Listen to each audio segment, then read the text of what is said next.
بسم اللہ الرحمن الرحیم الحمد للہ وکفی وسلام علی عبادہ الذین اصطفی اما بعد اعوذ باللہ من الشیطان الرجیم بسم اللہ الرحمن الرحیم وذکر فإن الذکرى تنفع المؤمنین سبحان ربک رب العزة عما یصفون وسلام علی المرسلین والحمد للہ رب العالمین اللہم صلی علی سیدنا محمد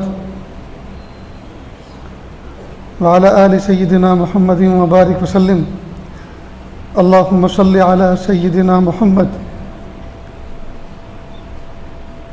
وعلی آل سیدنا محمد وبارک وسلم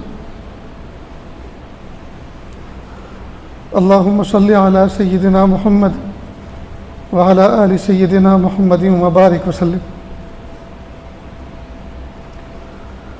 مقصد زندگی اللہ کی بندگی اور مقصد حیات اللہ تعالیٰ کی یاد۔ نہ ہم اپنی مرضی سے دنیا میں آئے اور نہ اپنی مرضی سے دنیا سے جائیں گے۔ اللہ نے حکم فرمایا تو آ گئے اور اللہ حکم فرمائیں گے تو چلے جائیں گے۔ نہ آنے میں ہماری مرضی کا کوئی دخل، نہ جانے میں ہماری مرضی کا کوئی دخل۔ عقل مندی کا تقاضا یہ ہے بیچ کی جو زندگی ہے وہ بھی ہم اللہ کی مرضی کے مطابق گزاریں۔ اللہ کے محبوب صلی اللہ علیہ وسلم کا جب وصال ہوا، حضرت ابوبکر صدیق رضی اللہ تعالیٰ عنہ غالباً اپنے باغ میں کھیت میں تھے۔ کسی نے خبر دی انت ہنا وقد مات رسول اللہ صلی اللہ علیہ وسلم فی المدینہ، کہ آپ یہاں ہیں، حال یہ ہے کہ اللہ کے محبوب صلی اللہ علیہ وسلم تو شہر میں انتقال کر چکے ہیں۔ آپ حضرت ابوبکر صدیق رضی اللہ تعالیٰ عنہ وہاں سے تیز تیز قدموں کے ساتھ چلے اور سینہ ہانڈی کی طرح کھدکھدا رہا تھا۔ جب حجرہ مبارک میں پہنچے، محبوب صلی اللہ علیہ وسلم کے چہرے انور سے چادر ہٹائی، پیشانی کو بوسہ دیا اور فرمایا طبت حیا و طبت میتا، آپ نے بہت اچھی زندگی پائی اور بہت اچھی موت پائی۔ حضرت عمر فاروق اعظم رضی اللہ تعالیٰ عنہ از خود رفتہ ہو گئے تھے اور فرما رہے تھے خبردار اگر کسی نے یہ کہہ دیا کہ محبوب دنیا سے فوت ہو گئے ہیں تو گردن اڑا دوں گا۔ ہر ایک صحابی عجیب کیفیت میں تھا۔ حضرت ابوبکر صدیق رضی اللہ تعالیٰ عنہ نے تمام کو جمع کیا، مسجد نبوی کے اندر سب جمع ہوئے، منبر رسول صلی اللہ علیہ وسلم پر جلوہ افروز ہوئے اور حضرت ابوبکر صدیق رضی اللہ عنہ نے ایک عجیب تاریخی جملہ فرمایا، الا من کان یعبد محمدا فإن محمدا قد مات ومن کان یعبد اللہ فإن اللہ حی لا یموت۔ اے لوگو باخبر ہو جاؤ، جو محمد صلی اللہ علیہ وسلم کی عبادت کرتا تھا وہ تو فوت ہو گئے، اب وہ سوچ لے اب کس کی عبادت کرنی ہے، لیکن جو اللہ تعالیٰ کی عبادت کرتا تھا تو اللہ تو حی و قیوم ہے، ہمیشہ سے اور ہمیشہ رہیں گے۔ بس اتنا کہنا تھا۔ صحابہ کرام کا سمجھدار طبقہ بیٹھا ہوا تھا، گروہ بیٹھا ہوا تھا، جیسے ابلتے ہوئے دودھ میں پانی کے چھینٹے دے دیے جائیں تو وہ اس کا جوش بیٹھ جاتا ہے، اس طرح تمام کو ایک تسلی ہو گئی۔ سمجھ میں آ گئی بات کہ بھئی وفات تو محبوب صلی اللہ علیہ وسلم کی ہوئی ہے نا، اللہ کی تو نہیں ہوئی، اور محبوب نے عبادت کے لیے تو اللہ کے حکم دیا ہے کہ اللہ کی عبادت کریں، تو اللہ تو ہمیشہ سے اور ہمیشہ رہے گا۔ تو محبوب نے جو سبق سکھایا ہے وہ سبق تو ہم سیکھ چکے ہیں اور اسی پہ صبح قیامت تک ہمیں عمل کرنا ہے، تو پھر پریشانی کس بات کی؟ ایک تسلی ہو گئی، ایک اطمینان ہو گیا۔ یہ بات یہ عاجز اس لیے عرض کر رہا ہے کہ جب دنیا سے کوئی بڑے جاتے ہیں، اور دوستو دیکھو جانا سب کو ہے، جب اللہ کے محبوب صلی اللہ علیہ وسلم دنیا سے رخصت ہو گئے، پیارے صحابہ چلے گئے، پیارے اولیاء اعظام چلے گئے، تو پھر ہم نہ ولی ہیں نہ نبی، ہم کیا رہیں گے؟ جانا سب کو ہے۔ بس فرق اتنا ہے جیسے ریلوے اسٹیشن پر پیسنجر ہوتے ہیں، کوئی پہلی ٹرین سے جاتا ہے، کوئی درمیانی ٹرین سے جاتا ہے، کوئی آخری سے جاتا ہے، جانا سب کو ہے، رہنا کسی کو نہیں ہے۔ پلیٹ فارم جو ہے کسی کی قیام گاہ نہیں ہے، تو یہ دنیا کسی کی قیام گاہ نہیں ہے، قیام گاہ نہیں ہے، یہ گزرگاہ ہے، یہ گزرگاہ ہے، یہ امتحان گاہ ہے۔ یہاں ہمیں اللہ تعالیٰ کے امتحان پہ کامیاب ہونا ہے، جی اللہ تعالیٰ سے توفیق مانگ کر کامیاب ہونا ہے، اور یہاں سے گزر جانا ہے. کوئی نبی دنیا کے اندر جانے کے بعد واپس آنے کے لیے نہیں آیا. اللہ پاک نے تمام کو single visa, single entry visa, visit visa دیا. حضرت عیسیٰ علیہ السلام کے علاوہ حضرت عیسیٰ علیہ السلام تشریف لائے تھے، چلے گئے، پھر تشریف لائیں گے. باقی سارے کے سارے سنگل انٹری ویزا پر آئے، اور ہم سب کے سب وزٹ ویزا پر ہیں. سیرو فی الارض، زمین میں گھومو پھرو دیکھو اور میری قدرت کو پہچانو، مجھے پہچانو میں کون ہوں. تو ہم دنیا میں آئے ہیں اللہ تعالیٰ کی دعوت پر، اللہ تعالیٰ کے بھیجنے پر، اور آزمائش کے دن گزارنے پر، اور امتحان میں کامیاب ہونے کے لیے، اور اللہ تعالیٰ کی قدرت کو پہچان کر اللہ تعالیٰ کی معرفت حاصل کرنے کے لیے. اس لیے ہم دنیا میں آئے. اس لیے رہنا کسی کو نہیں ہے. بہت لمبے چوڑے پلان بنانے کی ضرورت نہیں ہے. بس جتنے دن گزر رہے ہیں، یہ عاجز کہا کرتا ہے اچھا کھاؤ، اچھا پہنو، اچھے رہو اور اچھے اعمال کر کے دنیا سے گزر جاؤ.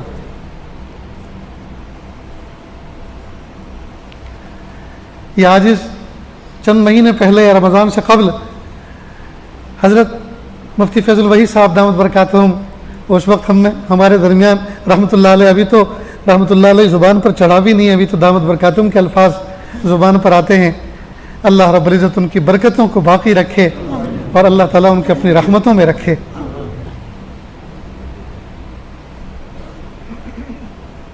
کیا پتا تھا کہ رمضان سے پہلے ہماری ان کی آخری ملاقات تھی، یہی تو بیٹھے ہوئے تھے. اللہ اکبر کبیرہ.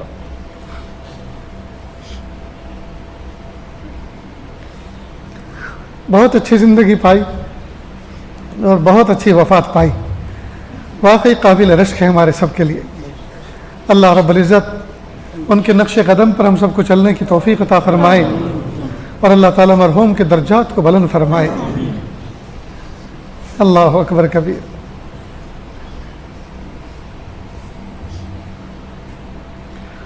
تو عرض یہ کرنا تھا کہ حضرت تو چلے گئے، لیکن حضرت کے جانے سے کام تھوڑی ختم ہوا. نمازیں معاف ہو گئی ہوں، نوافل معاف ہو گئے ہوں، جی ذکر و اذکار معاف ہو گیا ہو، اور کوئی کام نہ کرنا ہو، ایسا تو نہیں ہے جی. تو جو ان کی تعلیمات تھی وہ تعلیمات تو آج بھی ہیں، ان پر تو ہمیں آج بھی عمل کرنا ہے. اس لیے دوستو یقیناً دل کھدکھداتا ہے، یاد آتی ہے تو جذبات اٹھتے ہیں، آنکھیں اشکبار ہوتی ہیں. تو رونا کوئی یہ خلاف سنت نہیں ہے. اللہ کے محبوب صلی اللہ علیہ وسلم ماں خدیجہ الکبریٰ رضی اللہ عنہ کی وفات پر روئے تھے، اپنے نواسی کی وفات پر روئے تھے. تو رونا خلاف سنت نہیں ہے، لیکن شکوہ نہ ہو، کوئی شکایت نہ ہو، کوئی اللہ کی رحمت کے خلاف بات نہ ہو کہ اللہ تھوڑا سا اور جی لیتے، پیارے اللہ دنیا میں بڑے بڑے ڈاکو دناتے پھر رہے ہیں، وہ مر جاتے، ہمارے بڑے رہ جاتے، ہمارے باپ رہ جاتے، ہمارے بھائی رہ جاتے.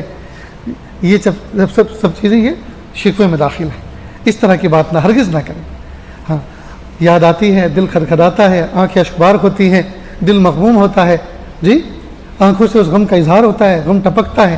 یہ سب اللہ کی رحمتیں ہیں، لیکن کوئی شکوے کا لفظ اپنی زبان سے نہ نکالیں. ایک بات تو یاد رکھیں. دوسری بات یہ کہ منشے پہ نظر رکھیں کہ مرحوم کی زندگی کا منشا کیا تھا. وہ آئے تھے اللہ کی طرف سے، اللہ نے ان کو علم عطا فرمایا، اللہ ان کو فضل عطا فرمایا، اللہ نے ان کی زبان میں خوبی عطا فرمائی، شیرینی اور حلاوت عطا فرمائی تھی، اخلاص کی تاثیر عطا فرمائی تھی. جو کہتے تھے دل پر بات لگتی تھی اور انسان کا جسم عمل پر کھڑا ہوتا تھا. جی یہ خوبیاں ان کے اندر تھی کہ اللہ یہ خوبیاں ہمیں بھی عطا فرما اپنے فضل سے. تو یہ اللہ سے مانگنا چاہیے. اور جس طرح سے وہ عمل کر کے گئے، اتنے بڑے عالم ہونے کے باوجود، جی وہ تہجد پڑھتے تھے، وہ ذکر کرتے تھے، وہ تلاوت کرتے تھے، وہ واعظ و نصیحت کرتے تھے، وہ اپنے آپ کو تھکاتے تھے، کھپاتے تھے، وہ بچوں کو پڑھاتے تھے، محبت سے خندہ پیشانی سے ملتے تھے، جی چھوٹوں کے سر پہ ہاتھ رکھتے، شفقت کرتے، بڑوں کا اکرام کرتے، احترام کرتے. یہ ان کے اندر جو محاسن تھے، خوبیاں تھیں، وہ اپنے اندر پیدا کرنے کی کوشش کریں. یہ ہے ان سے سچی محبت اور وفاداری.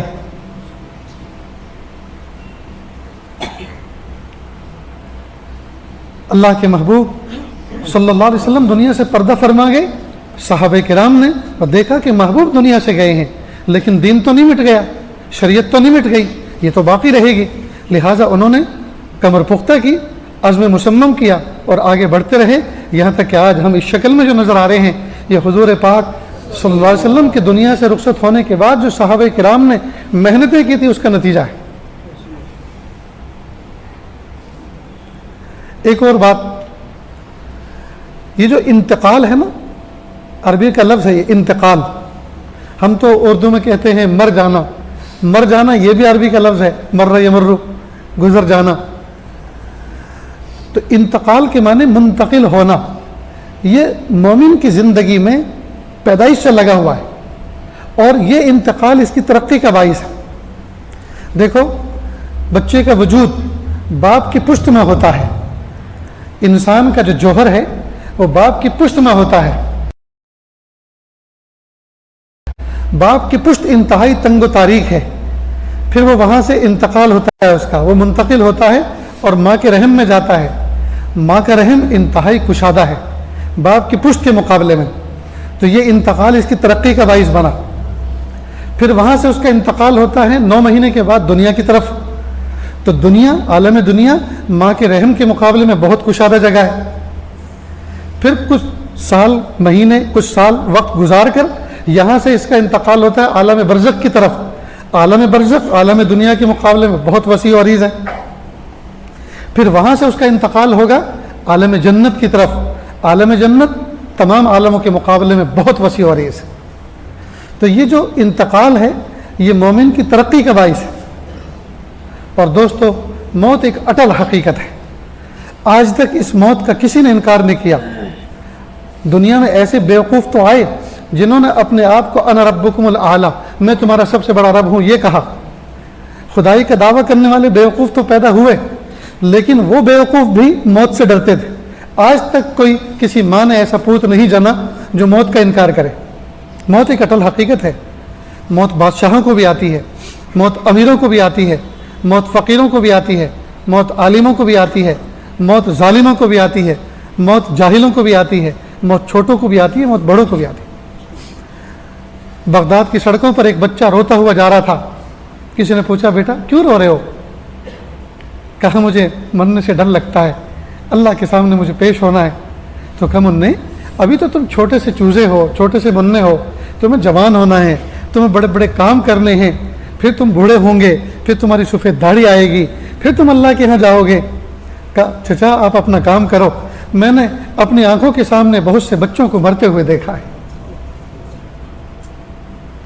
تو موت تو سب کو آتی ہے، موت ایک اٹل حقیقت ہے، موت کو اگر محبتوں سے ٹالا جا سکتا تو بیوی اپنے شوہر کو کبھی نہ مرنے دیتی، موت کو اگر دانائی سے ٹالا جا سکتا تو بڑے بڑے افلاطون اور بڑے بڑے حکماء کو کبھی موت نہ آتی، موت کو اگر طاقت کے ذریعے سے ٹالا جا سکتا تو بڑے بڑے پہلوان گھاما اور ارسطو کو کبھی موت نہ آتی، موت کو اگر بادشاہت کے ذریعے سے، مال و دولت کے ذریعے سے ٹالا جا سکتا تو یہ عمرا کو ان کو کبھی موت نہ آتی۔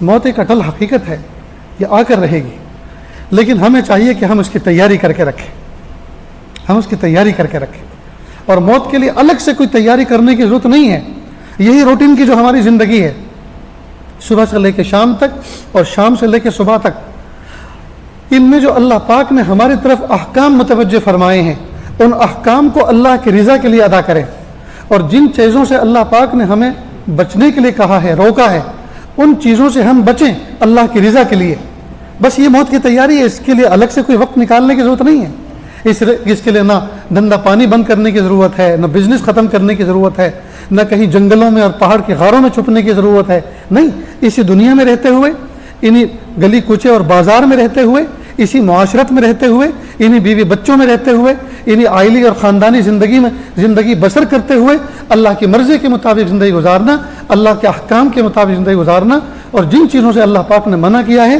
ان چیزوں سے بچنا، بس یہ موت کی تیاری، اس کے لیے الگ سے کوئی وقت نکالنے کی ضرورت نہیں۔ چنانچہ جو ہمارے آگے پیش رو گئے ہیں وہ اسی دنیا میں رہتے ہوئے، انہیں بستیوں اور محلوں میں اور گلی کوچوں میں رہتے ہوئے، انہیں ہماری آبادیوں میں رہتے ہوئے اللہ کے ولی بن کے دنیا سے رخصت ہوئے. وہ الگ سے کوئی ایڈیشنل کوئی ایکسٹرا کوئی زندگی تو نہیں لائے تھے. وہی ان کے بھی دن اور رات 24 گھنٹے کے تھے. ان کی بھی صبح شام ہماری طرح تھی. ان کی صبح بھی سورج طلوع ہونے سے ہوتی تھی, ان کی شام بھی سورج غروب ہونے سے ہوتی تھی, ان کی نمازیں بھی اذان کے بعد ہوا کرتی تھی. جی پھر وہ اتنا بڑا مقام کیسے پا لیے؟ وہی گر کی بات جو اس عاجز نے آپ کے سامنے عرض کیا کہ انہوں نے اللہ تعالیٰ کے احکام کو اس پر عمل کیا اللہ کی رضا کے لیے, اور انہوں نے اپنے آپ کو نواہی سے بچایا اللہ کی رضا کے لیے. بس وہی کام ہمیں کرنا ہے, وہی کام ہمیں کرنا ہے.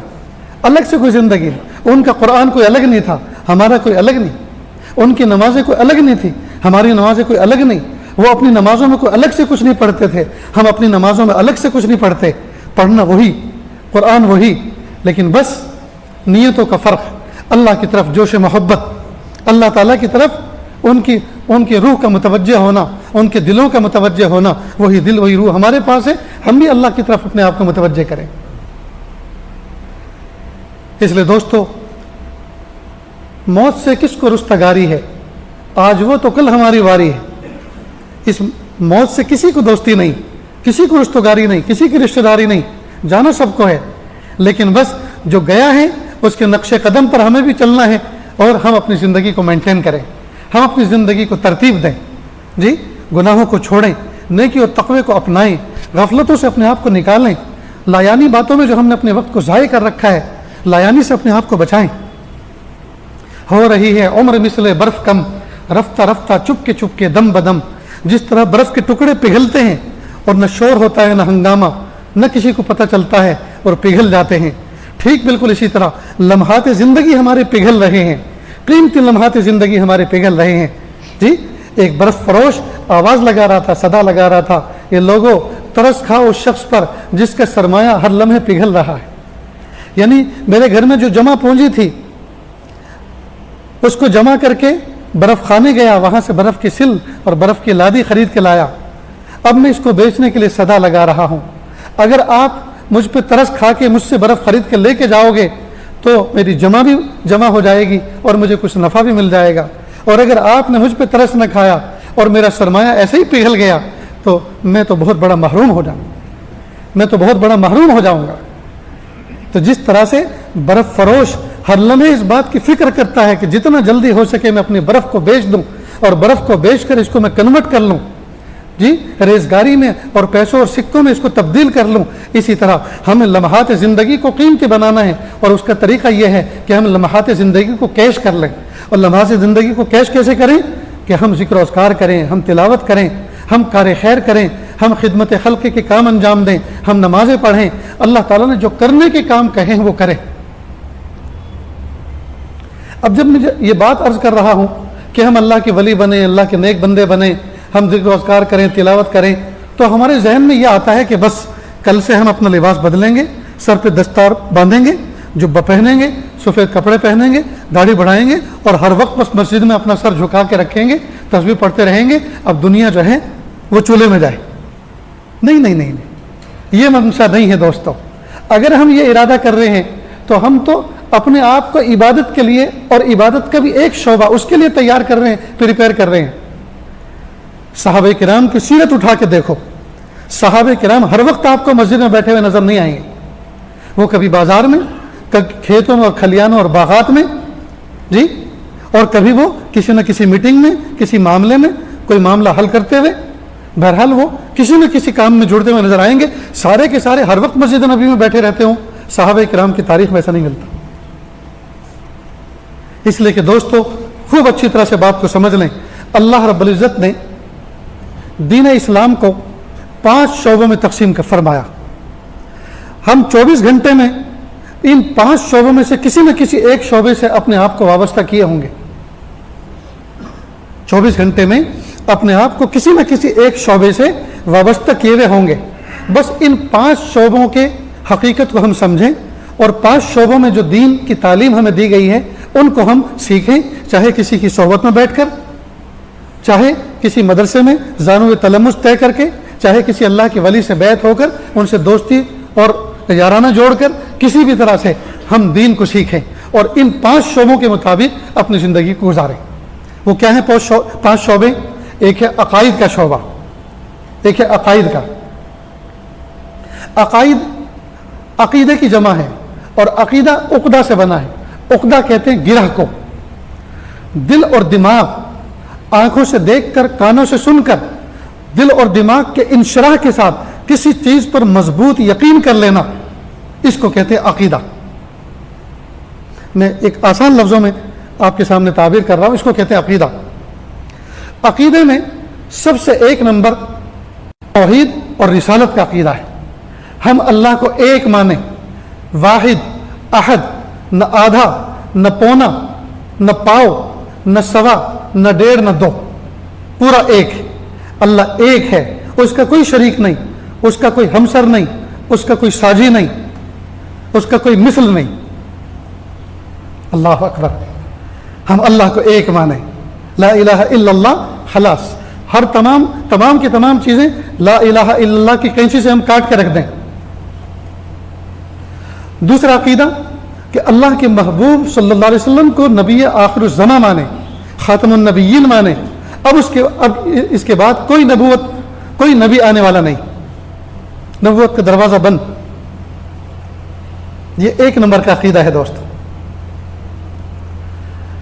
تو نمبر 1 5 شعبوں میں سے ایک ہے عقائد کا شعبہ۔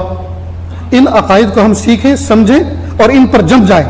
دنیا ادھر سے ادھر ہو جائے، پہاڑ ادھر سے ادھر ہو جائے، ہم اپنے عقائد میں متزلزل نہ ہوں۔ نمبر 2 عبادات۔ عبادات میں پھر نماز، روزہ، حج اور زکوٰۃ عبادت کی قسمیں ہیں۔ ان کو ہم سیکھیں، ان کو ہم سمجھیں، اور جب جس عبادت کا حکم ہماری طرف متوجہ ہو اس عبادت کو ہم انجام دیں۔ مثلا فجر کی نماز ہمیں پڑھنی ہے، ہم ابھی نہیں پڑھ سکتے کیونکہ اس کا وقت نہیں ہوا۔ جب فجر کی نماز کا وقت ہماری طرف متوجہ ہوگا تو اللہ کا فجر کی نماز کا حکم ہماری طرف متوجہ ہوا، ہمیں چاہیے کہ ہم نماز کو شوق سے ادا کریں۔ اس سال کے رمضان کے روزے جو آئے گا رمضان، وہ ہم پر ابھی فرض نہیں ہے۔ جب رمضان کا چاند نظر آئے گا، اللہ کا حکم متوجہ ہوا کہ میرے بندو روزے رکھو، ہم اس کو اپنے اوپر جبر نہ سمجھیں، ہم شوق کے ساتھ روزے کی عبادت ادا کریں۔ اللہ نے مال دیا ہے، پہلی فرصت میں کوشش کریں ہم فریضہ حج ادا کریں۔ اللہ پاک نے مال دے رکھا ہے، ایک نصاب ہے، اس کے مطابق جب سال پورا ہو جائے تو ہم پہلی فرصت میں زکوٰۃ سے فارغ ہو جائیں، تو عبادتوں کو ہم ادا کریں۔ تو نمبر 1 عقائد، نمبر 2 عبادات، نمبر 3 معاملات۔ قربان جائیں، اسلام صرف عبادت کا دین نہیں ہے، صرف تسبیح پڑھنے، سجدہ کرنے، طواف کرنے، تلاوت کرنے ہی کا نام نہیں ہے۔ جیسے بہت سارے مذاہب میں کچھ کلر کے کپڑے پہن لو یا کپڑے نکال دو اور ہو گئے مذہبی، نہیں، ہمارے ہاں تو پیر کے ناخن سے لے کے سر کے بال تک 24 گھنٹے آٹو پہر، جس کنڈیشن میں بندہ ہے اس کنڈیشن میں اللہ کا ایک حکم اس کی طرف متوجہ ہے، اس حکم کے مطابق وہ وقت گزارے، یہ ہے بندگی۔ لہٰذا معاملات کس طرح سے انجام دیں، معاملات کے اندر لین دین آتا ہے، خرید و فروخت کس طرح سے کریں، گھر کرائے پہ کیسے لیں اور کیسے دیں، نکاح کس طرح سے انجام دیں۔ جی، تو یہ جو معاملات ہیں لین دین کے، باقاعدہ شریعت کا ایک سلیبس ہے، اس سلیبس کے مطابق ہم وہ لین دین، وہ معاملات کریں۔ تو عقائد، عبادات، معاملات۔ چوتھا شعبہ ہے معاشرت کا۔ معاشرت کہتے ہیں رہن سہن کو، ایک گھر میں بھائی بہن کس طرح سے رہیں، جی، دیور جٹھانی کس طرح سے رہیں، دیور جیٹھ کس طرح سے رہیں، ان کے بھابھیوں کے ساتھ کس طرح کا بیہیو کریں، کس طرح کا معاملہ کریں، یہ رہن سہن سے متعلق ہے۔ بچہ جب تک نابالغ تھا، باپ کی ذمہ داری تھی کہ اس کی پوری کفالت کریں، بہترین تعلیم دیں، تربیت دیں، ان پر خرچ کریں، اور جب بچہ بڑا ہو جائے، بالغ ہو جائے، پیروں پہ کھڑا ہو جائے، اب زندگی بھر بچے کے ذمہ ہے کہ ماں باپ کا خیال رکھیں۔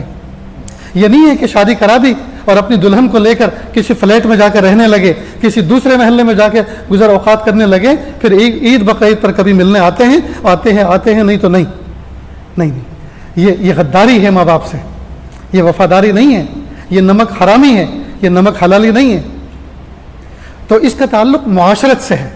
معاشرت ہماری کس طرح، ہم پڑوسیوں کے ساتھ کس طرح سے رہے، رشتہ داروں کے ساتھ کس طرح سے رہے، داماد اپنے سسر ساس کے ساتھ کس طرح سے رہے، یہ معاشرت۔